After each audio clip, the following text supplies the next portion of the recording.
Hello friends, welcome to our channel Nisha study point. Guys, आज हम करने वाले हैं डी.आर. शर्मा द्वारा लिखी गई एक स्टोरी दैट पगली। इन दिस स्टोरी जो मेन कैरेक्टर है वो नरेटर खुद ही हैं। वो अपने स्कूल डेज के बारे में बता रहे होते हैं जब वे स्कूल के एक स्टूडेंट थे। शुरू करते हैं इस स्टोरी को। नरेटर बताते हैं कि वो अपनी माँ और बड़े भाई के साथ रहते थे और उसका जो भाई है वो उससे बड़ा था और वो विलेज का हेडमैन था, जिसको हम हिंदी में नंबरदार भी बोल देते हैं। और उसके घर में एक गाय भी थी जिसको वो प्यार से पगली कहते थे और वो गांव की सबसे सुंदर गाय थी। और पगली बिहेवियर से बिल्कुल ही जिद्दी और मनमौजी टाइप की थी। जब उसका मन करता वो चरने के लिए बाहर निकल जाती थी और जब उसका मन करता था तो तब वो घर लौट आती थी। नरेटर बताते हैं कि उनके गांव में एक रघुवीर नाम का एक ग्वाला भी था जो कि गांव के सभी पशुओं को चरने के लिए ले जाया करता था और उनका ध्यान रखता था। और सभी जानवरों के साथ ही पगली भी उनके साथ ही घर वापस आ जाया करती थी। लेकिन वो घर में ही रहने से बड़ा इतराती थी। वो मतलब एक अड़ियल टाइप की थी। वो घर से बाहर जाने की बड़ी जिद किया करती थी और जहाँ पर वो चरने के लिए जाती थी वो एक जंगली ज़मीन थी। और वहीं पर नरेटर के गांव के सूबेदार शमशेर बहादुर का खेत भी था, जहाँ पर पगली पूरी रात चरती रहती थी और सुबह दिन चढ़ने से पहले ही वो घर वापस आ जाती थी और उसके बछड़े को पेट भर दूध पिलाती थी और बाल्टी भर के वो दूध दिया करती थी। और फिर नरेटर की माँ उसके सतनों को धो देती थी। अब बात की जाए पगली की तो वो बहुत ही समझदार एक गाय थी। वह जब रात को घूमने जाती है तो बहुत मौज मस्ती करती है, इधर उधर जाती है, चढ़ती है। लेकिन वो सूबेदार के खेतों में बहुत ही नुकसान कर देती है।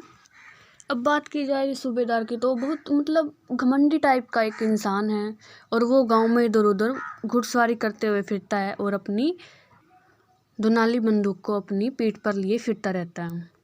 और उसके पास 2 शिकारी कुत्ते भी हैं जिससे वो मतलब सबको डराता रहता है और बहुत मतलब पावरफुल बंदा बनने की कोशिश करता है वो।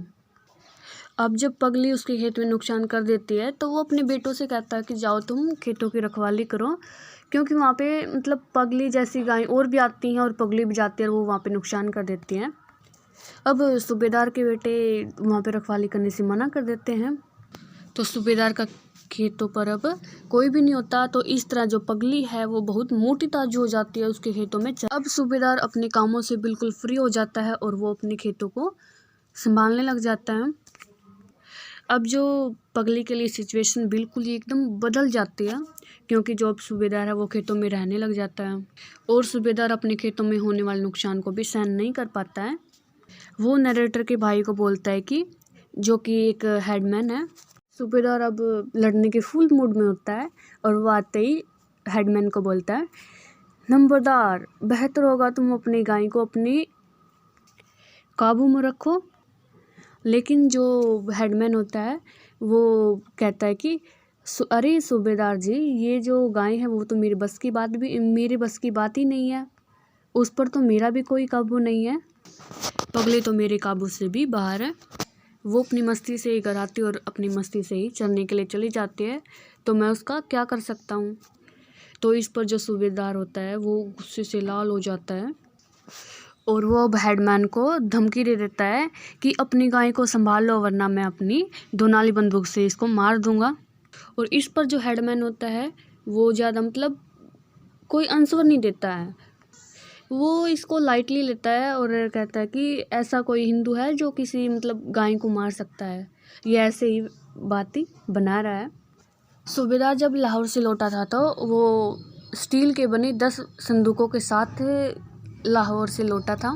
उसके पास एक दोनाली बंदूक और 2 एल्सेशियन कुत्ते भी थे। और अपनी लौटने के बाद 1 हफ्ते बाद वो एक सफ़ेद घोड़ी ले लेता है और उस पर ही घुड़सवारी करके वो खेतों की सुरक्षा करने लग जाता है। और अगले दिन जब वो देखता है कि जो पगली है उसने उसके खेतों में बहुत तबाही मचा रखी है, तो बहुत गुस्से से लाल पीला हो जाता है, इधर उधर चला जाता है और इस पर वो पगली को रोकने के लिए मतलब गहरी प्लानिंग बनाने लगता है कि वो उस गाय के साथ क्या करेगा, पगली को कैसे मारेगा। फिर कुछ दिन तो ऐसा ही चलता रहता है और फिर जो सूबेदार है वो एक आयरन स्मिथ के पास जाता है और उसको स्पेशल बर्छी बनाने को कहता है। बर्छी एक टाइप की मतलब चाकू टाइप होती है, जो मतलब गहरी धार वाली होती है, तेज़ धार वाली होती है। और अब जो सूबेदार होता है वो बर्छी, संदूकें और अपने कुत्तों के साथ खेतों में चला जाता है और वो अपने कुत्तों से कहता है कि वो पगली के मांस को चीर डालें जिससे वो घायल हो जाए और वो पगली को घेर लें। लेकिन जो कुत्ते होते हैं वो पगली से डरते हैं कहीं वो लात ना मार दे, इसलिए वो उसके इर्द गिर्द ही घूमते रहते हैं, उसके पास नहीं जाते हैं, उसको भौंकते रहते हैं।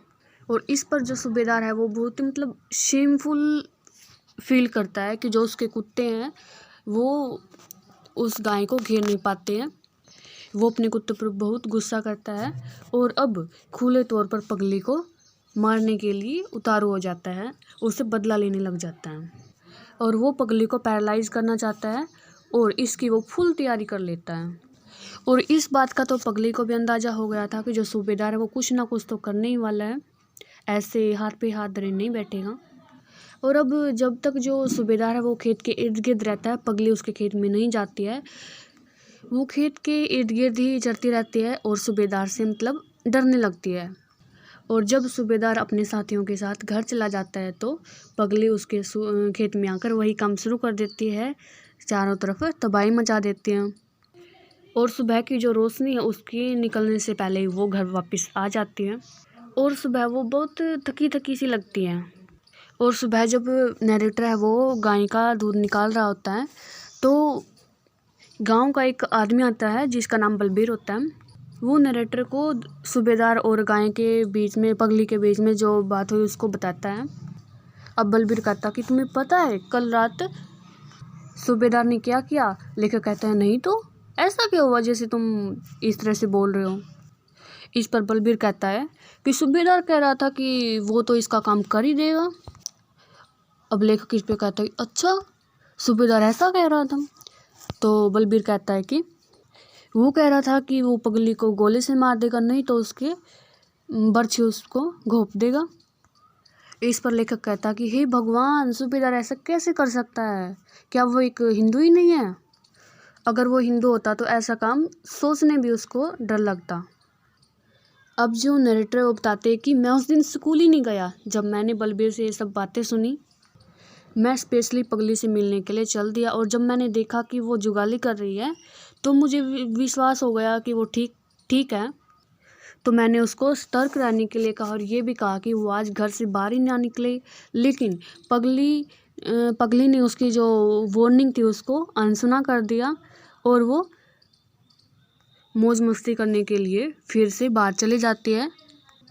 और सूबेदार तो जैसे उसके बाहर निकलने का इंतज़ार ही कर रहा था। जैसे ही पगली उसके खेतों में चली जाती है तो सूबेदार उसको बुरी तरह से घायल कर देता है, उसके शरीर में बर्छी को घोंप देता है। अब पगली बिल्कुल पूरी तरह से घायल हो जाती है और उसका जो खून है वो बह रहा होता है।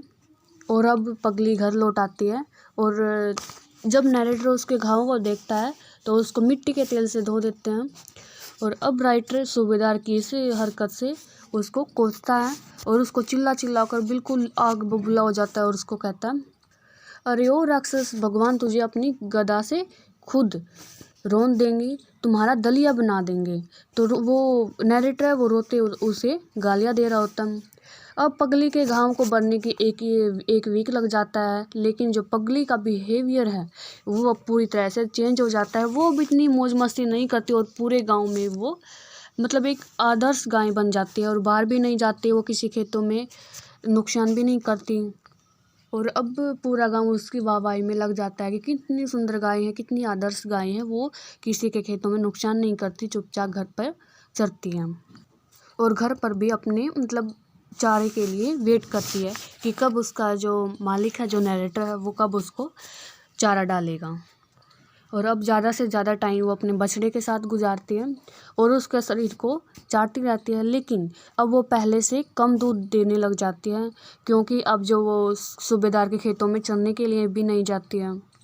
और इधर अब 1 साल भी नहीं हुआ था कि जो सूबेदार है उसका जो चेहरा है, गुलाबी चेहरा, वो अब मुरझाना शुरू हो गया था। और गांव के एक वैद्य ने जब उसका भी इलाज किया तो उसको कैंसर मिला और उसका जिगर भी ख़राब हो चुका था और वो धीरे धीरे मतलब मृत्यु के निकट जा रहा था और उसके फेफड़े भी ख़राब हो गए थे। और वैद्य ने बताया कि उसको रात को भूत प्रेत भी दिखाई देते हैं और वो आधी रात को मदद के लिए चिल्लाता रहता है।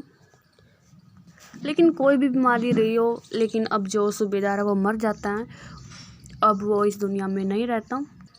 अब नरेटर का भाई तुरंत उसको देखने के लिए चला जाता है और उसकी माँ भी औरतों के साथ इकट्ठा होकर सूबेदार के घर चली जाती है। और इस पर राइटर कहते हैं कि मैं पगली की वेट करते हुए पीछे ही रुका रहता हूँ और मुझे ये आशा थी कि अब पगली पूरी तरह से निडर हो जाएगी, क्योंकि जो सूबेदार का डर था अब तो सूबेदार रहा ही नहीं और अब पगली का डर भी ख़त्म हो जाएगा और मैं अब एक बार फिर से पगली को बेकाबू रूप में देख सकूँगा जैसे वो पहले रहा करती थी, हरे हरे खेतों में बेरोक टोक घूमते हुए। घर लौटने के बाद बाल्टी को दूध से भरते हुए अब मैं वो उसको दोबारा देख सकूँगा और उसके बछड़े को चाटते हुए। और इस तरह से इस स्टोरी की भी एंडिंग होती है। कमेंट्स में बताएं कि आपको ये स्टोरी कैसी लगी और अगर आपके सामने ये सब हुआ होता, सूबेदार जैसा इंसान आपके सामने होता, तो आप क्या करते हैं, ये मुझे कमेंट्स में बताएं। और अगर आपको ये वीडियो अच्छी लगी तो वीडियो को लाइक कर दें, शेयर कर दें और चैनल को सब्सक्राइब ज़रूर कर दें और बेल आइकन को प्रेस बिल्कुल कर दीजिएगा ताकि हमारे चैनल पर आने वाले अपडेट्स का आपको जल्दी से पता लग जाए। Thanks for watching my video.